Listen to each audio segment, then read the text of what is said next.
Gold, trusted gold buyers. మీరు తాకట్టు పెట్టిన బంగారాన్ని విడిపించి ఈ రోజు ఉన్న మార్కెట్ ధరకు కొనబడను.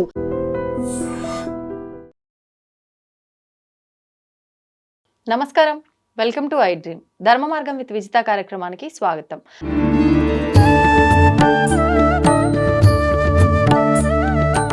నమస్తే అమ్మా. నమస్తే అమ్మ, మనకి శ్రావణ మాసంలో వరలక్ష్మి వ్రతం, మంగళగౌరి వ్రతం అని చెప్పి చేస్తూ ఉంటాం. ముఖ్యంగా వరలక్ష్మి వ్రతం అయిపోయిన తర్వాత ముత్తైదువులకు, సుమంగళి స్త్రీలకు వాయినాలు ఇవ్వందే ఈ వ్రతం అసలు పూర్తే అవ్వదని చెప్పి భావిస్తూ ఉంటాం. ఎందుకని ఇంత ప్రాధాన్యత ఈ వాయినాలకు, ప్రత్యేకించి ఈ వరలక్ష్మి వ్రతం రోజున? దాని గురించి వివరించండి. అలాగే విజిత, ఈ వరలక్ష్మి వ్రతం అనేది అసలు అందరూ కూడా ఈశ్వరుని వేడుకున్నారు. ముఖ్యంగా పార్వతీ అమ్మవారు అసలు స్త్రీలు సౌభాగ్యం కోసము, సిరి సంపదల కోసము, సంతానం కోసము ఏ వ్రతాన్ని ఆచరిస్తే బాగుంటుంది అని అడగటం జరిగింది. అప్పుడు పరమేశ్వరుడు పార్వతీ అమ్మవారితో చెప్పిన వ్రతమే ఈ వరలక్ష్మి వ్రతం. మనకి సిరి సంపదల కోసము, స్త్రీ సౌభాగ్యం కోసము, సంతానం కోసము, ఆయుర ఆరోగ్యాల కోసము, ధనధాన్య అభివృద్ధి కోసము. ధాన్య అభివృద్ధి కూడా ఉండాలి కదా మనకి. పాడి పంటలు సమృద్ధిగా ఉంటేనే మనకి ఆహారం ఉంటుంది. ఆహారం లేకపోతే జీవనం ఉండదు. అంతే. అందుకే అష్టలక్ష్ములు కూడా, మనకి అష్టలక్ష్ముల్ని కూడా ప్రసాదించే వ్రతమే వరలక్ష్మి వ్రతం. అమ్మవారి అనుగ్రహం, లక్ష్మీ అమ్మవారి అనుగ్రహం. పూర్వము విదర్భ సామ్రాజ్యంలో చారుమతి అని ఉండేదన్నమాట. చారుమతి నిత్యం కూడా లక్ష్మీదేవిని ఆరాధిస్తూ ఉండేది. అప్పుడు అమ్మవారు కల్లో కనపడి, చారుమతి, వరలక్ష్మి అమ్మవారు కల్లో కనబడి చారుమతికి స్వప్న దర్శనం ఇచ్చి, నువ్వు వరలక్ష్మి వ్రతాన్ని ఆచరించాలి, ఈ విధంగా ఆచరించాలి అని చెప్పడం జరిగింది విధానం. అప్పుడు ఉదయం మేల్కొనగానే చారుమతి విషయాన్ని చెప్తే వాళ్ళ చుట్టుపక్కల వాళ్ళందరూ కూడా విని, అందరూ కూడా శుభ్రంగా శుభ్రాన్ని పాటించి, తొందరగా విధి విధానాలు ఆచరించి, ప్రాతకాలమే నిద్రలేచి స్నానాలు ఆచరించి, పట్టు వస్త్రాలు ధరించి అందరూ కూడా పూజకు సిద్ధమై మండపాలు నిర్మించి, వివిధ రకాల పుష్పాలతో, పత్రాలతో, అలాగే పీఠాన్ని ఏర్పరిచి బియ్యము దాని మీద వేసి కలశాన్ని ఏర్పరచుకొని సామూహికంగా అందరూ కూడా కలిసి ఒక చోట, అంటే అందరూ ఈ వ్రతాన్ని ఆచరించి ఒకరింటికి ఒకరు రావటం జరిగింది. అంటే సామూహికంగా కూడా చేసుకోవచ్చు వరలక్ష్మి వ్రతం. ఎవరింట్లో వాళ్ళు చేసుకోవడంతో పాటు ఎవరింట్లో వాళ్ళు చేసుకొని, మళ్ళీ ఏ ఇంట్లో అమ్మవారు ఎలా ఉన్నారో చూడటానికి కూడా చారుమతి ఏ విధంగా చేసింది, మనం వెళ్ళి అక్కడ పసుపు కుంకాలు స్వీకరిద్దాము అని అందరూ కూడా ఒకరింటికి ఒకరు రావటం జరిగింది. అప్పుడు సామూహికంగా అందరూ కలిసి చారుమతితో పాటు తోరణాలు కట్టుకొని చేతికి ప్రదక్షిణాలు చేయగానే ఒక్కొక్క ప్రదక్షిణకి ఒక్కొక్క వరం ఇచ్చారు అమ్మవారు. ఒక ప్రదక్షిణకి చేతికి గాజులు, ఒక ప్రదక్షిణకి చేతికి పట్టాలు, అలాగా ధన కనక అన్ని వస్తువులు అన్నీ కూడా ఇచ్చారనమాట అమ్మవారు ప్రదక్షిణలకి. అలా అష్టలక్ష్మిలకి ప్రదక్షిణలు కూడా ఉంటాయి. అలా సామూహికంగా అందరూ ఎవరైనా ఇంటికి వచ్చినప్పుడు అక్కడ అందరూ కలిసి అష్టలక్ష్మిలకి ఒక్కొక్క లక్ష్మీదేవికి 3 ప్రదక్షిణలు చొప్పున కూడా చేయొచ్చు అనమాట. అలా కూడా మామూలుగా 3 మాత్రమే చేస్తూ ఉంటాం, 3 చేస్తాం. అలా ఒక్కొక్క అమ్మవారికి, ఇప్పుడు మనకి ధైర్యలక్ష్మి, సౌభాగ్యలక్ష్మి, సంతానలక్ష్మి, ధాన్యలక్ష్మి, అలా ఒక్కొక్క లక్ష్మీదేవికి కూడా 3 ప్రదక్షిణలు చేయొచ్చు. ఇక ముత్తైదువులకి వాయనాల సంగతికి వస్తే 3 ముత్తైదువులు కానీ, 5 ముత్తైదువులు కానీ, 9 మంది ముత్తైదువులు కానీ, 11 ముత్తైదువులు కానీ పిలవాలి.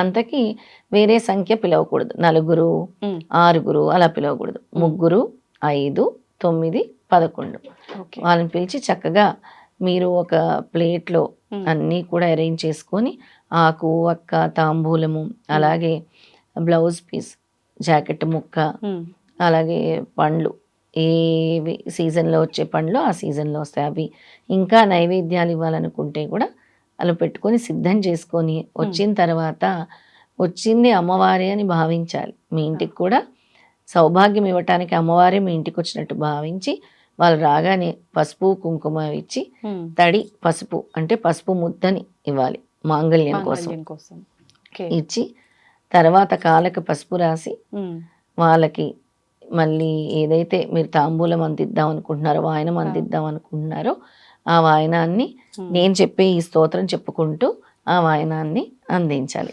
వాయనం ఇచ్చేటప్పుడు చాలా చిన్న స్తోత్రమే ఉంటుంది, ఉమ్, ఆ వాయనాన్ని అందించాలి. ఇందిరా తారికా వాభ్యాం ఇందిరాయై నమో నమః అనే శ్లోకాన్ని పఠిస్తూ ఉమ్. వచ్చిన ముత్తైదువులకి వాయనం అందించి వారి ఆశీర్వాదం తీసుకోవాలి. వాళ్ళ చేతికి Okay. అక్షింతలు ఇచ్చి ఉమ్.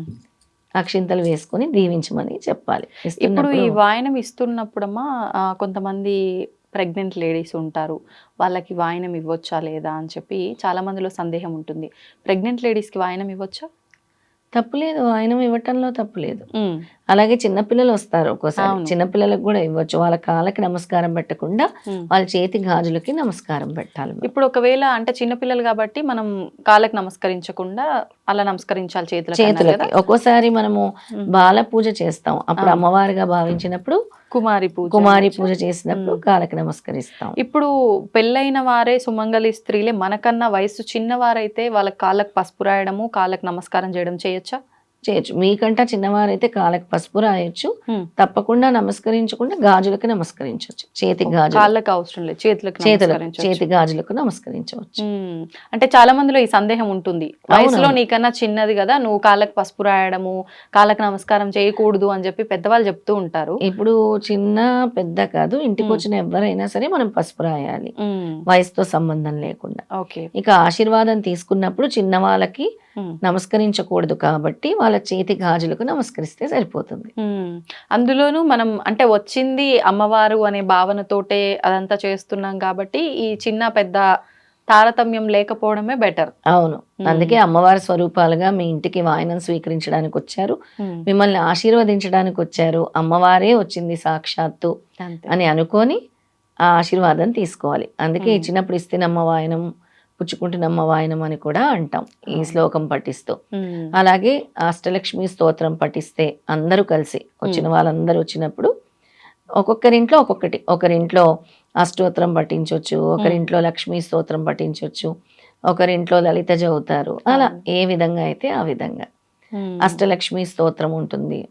ఓకే. నమస్తేస్తు మహామాయి శ్రీపీఠే సురపూజితే శంఖచక్ర గదాహస్తే మహాలక్ష్మీ నమోస్తుతే, ఉమ్. అదైనా చదువుకోవచ్చు. ఉమ్. సుమనస వందిత సుందరి మాధవి చంద్ర సహోదరి హేమమై ఉమ్. అష్టలక్ష్మి స్తోత్రం ఉంటుంది, అవును. అదైనా కూడా ఉమ్. పఠించుకోవచ్చు. అంటే ఈ సామూహికంగా పఠిస్తే అమ్మవారు చాలా ప్రీతి చెందుతారు. ఆహాహా. అందుకనే ఆ రోజు కలకలలాడిపోతూ ఉంటుంది.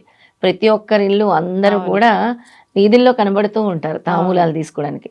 పసుపు కుంకుమ కోసము ఎన్ని మైళ్ళు దూరమైనా వెళ్ళాలి, వెళ్తారు కూడా సౌభాగ్యం ఆ రోజు. కోసము ఉమ్. అని అంటారనమాట. అవును, మీరు అన్నట్టుగా నిజంగానే మంచిగా పసుపు కుంకుమలతో ఆ పాజిటివ్ వైబ్స్ ఇంట్లోనూ అలానే ఉంటుంది, వీధుల్లో వచ్చిపోయే వాళ్ళు అదంతా కూడా హడావిడి చాలా బాగుంటుంది ఆ అవును, రోజు. ఇక ఈ సువాసినీలకి ముఖ్యంగా పూజించటం వల్ల విజిత మనకి జన్మ జన్మాల పాపాలన్నీ కూడా తొలగిపోతాయి.